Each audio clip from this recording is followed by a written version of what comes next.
Xəbərmi YouTube kanalının daimi izləyiciləri, hər birinizi salamlayıram. Kanala abunə olub, videoları bəyənməyi unutmayın.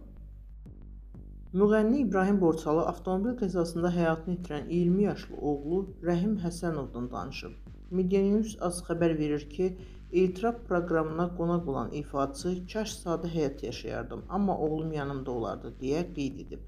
Daha sonra ifaçı sözlərinə belə davam edib.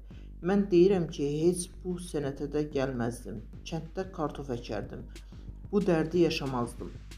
Azərbaycana gəlib yeni kaset çıxartdığım vaxtlar idi.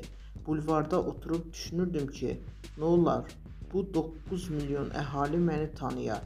Elə alındı ki, ifam sevildi. Tez zamanda məşhurlaşdım. Sonra Allah mənə göstərdi ki, həyatın bu üzü də var, o üzü də var." Xatırladaq ki, sənətçinin 20 yaşlı oğlu Rəhim Həsənov 2020-ci ildə keçirdiyi avtomobil qəzasından sonra həyatını itirib. O Türkiyədə təhsil alırdı. İfaçının bundan başqa orta məktəbdə oxuyan bir qız övladı da var. Onun qızı Aysun kosmetologdur.